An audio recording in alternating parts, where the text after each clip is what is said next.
హిందూ మతంలో నవరాత్రి అనేది 9 రోజుల పండుగ. నవరాత్రి అనే పదం 2 సంస్కృత పదాల నుండి ఉద్భవించింది.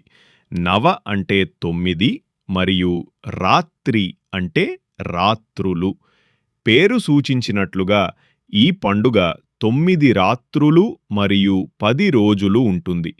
నవరాత్రి దుర్గాదేవిని మరియు ఆమె 9 రూపాలను ఆరాధించడానికి అంకితం చేయబడింది. ప్రతి ఒక్కటి బలం, జ్ఞానం, ధైర్యం, భక్తి మరియు రక్షణ వంటి విభిన్న లక్షణాలను సూచిస్తుంది. ఈ 9 రోజులలో ప్రజలు ప్రార్థనలు చేస్తారు, ఉపవాసాలు ఉంటారు మరియు సాంప్రదాయ సంగీతం మరియు నృత్యంలో పాల్గొంటారు. భారతదేశం మరియు ప్రపంచ భారతీయ ప్రవాసులతో సహా దక్షిణాసియా అంతటా హిందువులు నవరాత్రిని విస్తృతంగా జరుపుకుంటారు. నవరాత్రిని సంవత్సరంలో 4 సార్లు జరుపుకుంటారు.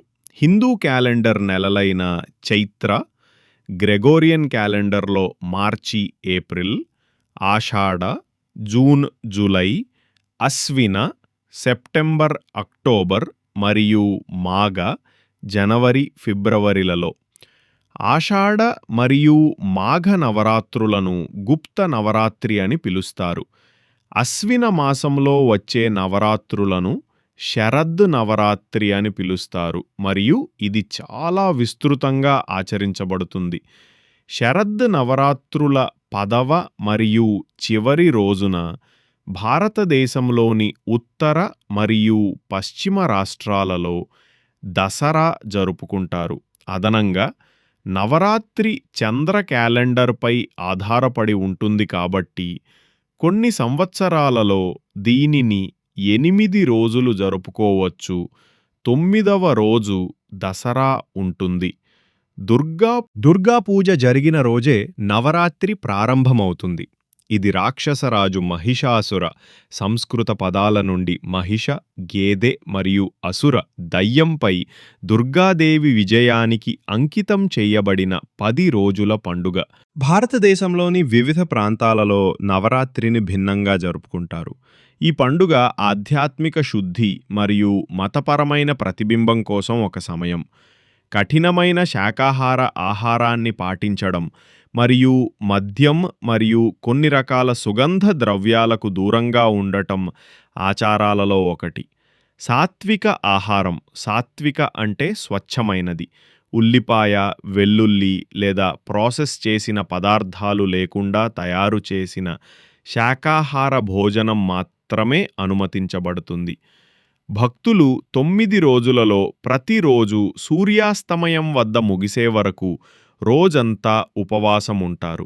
సాంప్రదాయకంగా భక్తులు భోగ్, దేవతలకు ఆహార నైవేద్యాలు తయారు చేసి వారి ఇళ్లలో దుర్గాదేవి విగ్రహాలకు దేవుని పవిత్ర చిత్రం సమర్పిస్తారు. వేడుకల్లో భాగంగా ప్రజలు నృత్యం చేసి విందు చేసుకునే ఉత్సవాలు జరుగుతాయి.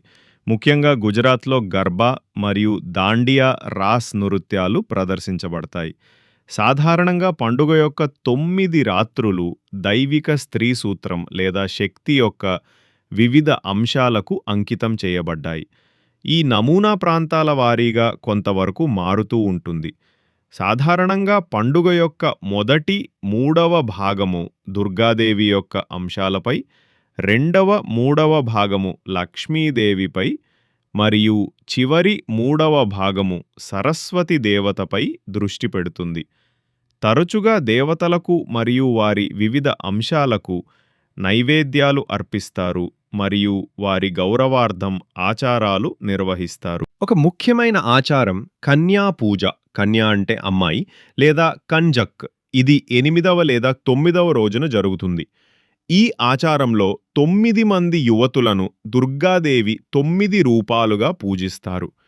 ఈ ఆచారంలో 9 మంది బాలికలను ఒకరి ఇంటికి ఆహ్వానించడం, వారి పాదాలు కడుక్కోవడం, ఆర్తి చేయడం, వారికి పూరీల భోగ్, సెమోలినా హల్వా, తీపి పుడ్డింగ్ మరియు నల్ల శనగపప్పు, బెంగాల్ పప్పు అని కూడా పిలుస్తారు, తినిపించడం ఉంటాయి.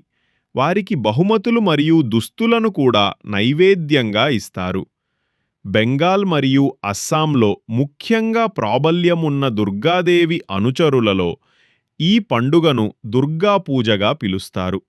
ఇది దుర్గాదేవి భూమికి దిగివచ్చడం, రాక్షసరాజు మహిషాసురుడిపై ఆమె విజయం మరియు తరువాత కైలాస పర్వతానికి దుర్గాదేవి బయలుదేరడాన్ని జరుపుకుంటుంది. దుర్గాదేవి మూర్తులను ప్రతిరోజూ పూజిస్తారు మరియు 10వ రోజు విజయదశమి వారిని నీటిలో నిమజ్జనం కోసం సమీపంలోని నదులు లేదా జలాశయాలకు ఆనందోత్సాహాలతో ఊరేగింపుగా తీసుకువెళతారు. కుటుంబ ఆచారాలతో పాటు పూజ లేదా ఆచారం రోజులను ప్రజా కచేరీలు, పారాయణాలు, నాటకాలు మరియు ఉత్సవాలతో కూడా జరుపుకుంటారు. కొన్ని ప్రాంతాలలో దసరా నవరాత్రిలో కలిసిపోతుంది మరియు మొత్తం 10 రోజుల వేడుకను ఆ పేరుతో పిలుస్తారు.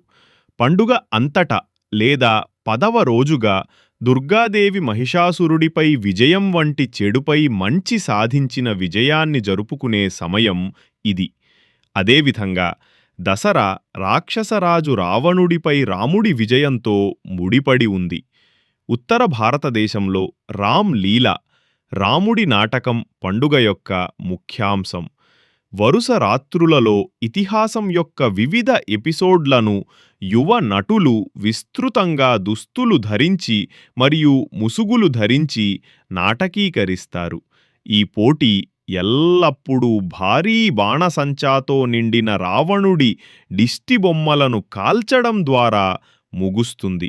దుర్గాపూజ అకాల బోధన్, అకాల మేల్కొలుపు అనే పురాణంతో కూడా ముడిపడి ఉంది.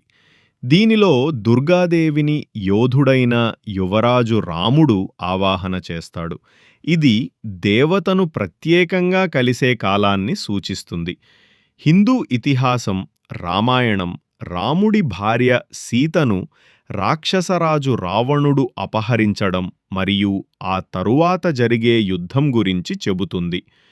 చతుదశవ శతాబ్దపు కవి కృత్తివాస్ రచించిన ఇతిహాసం యొక్క బెంగాలీ వర్షన్ రాముడి అంతిమ విజయం గురించి ప్రత్యామ్నాయంగా చెబుతుంది మరియు శరదృతువులో దుర్గాపూజ వేడుకను ఏర్పాటు చేస్తుంది.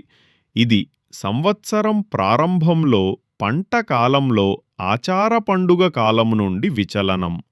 కృత్తివాస్ వివరణలో రావణుడిని మరియు అతని శక్తివంతమైన సోదరుడు కుంభకర్ణుడిని ఓడించడంలో విఫలమైన తర్వాత రాముడు యుద్ధభూమిలో సహాయం కోసం దుర్గాను ప్రార్థిస్తాడు. సంతోషించి ఆమె అతనికి దైవిక మద్దతును ఇస్తుంది మరియు 10వ రోజున రావణుడిని ఓడించడానికి అతనికి వీలు కల్పిస్తుంది. పురాణం ప్రకారం రాముడు 108 కమలాలను పవిత్ర నైవేద్యంగా సేకరిస్తాడు, కానీ ప్రార్థన సమయంలో 107 మాత్రమే కనుగొనగలడు. ధైర్యం లేకుండా దుర్గ కనిపించి చివరి కమలాన్ని పునరుద్ధరించినప్పుడు తప్పిపోయిన పువ్వును భర్తీ చెయ్యడానికి అతను తన కళ్ళలో ఒకదాన్ని తీయడానికి సిద్ధమవుతాడు. అది లేకపోవడం రాముడి భక్తికి పరీక్ష అని వెల్లడిస్తుంది. దుర్గాపూజ దుర్గా మరియు రాముడు సూచించే చెడుపై మంచి విజయాన్ని సూచిస్తుంది. ఇది మహిషాసుర మరియు రావణులచే ప్రాతినిధ్యం వహిస్తుంది.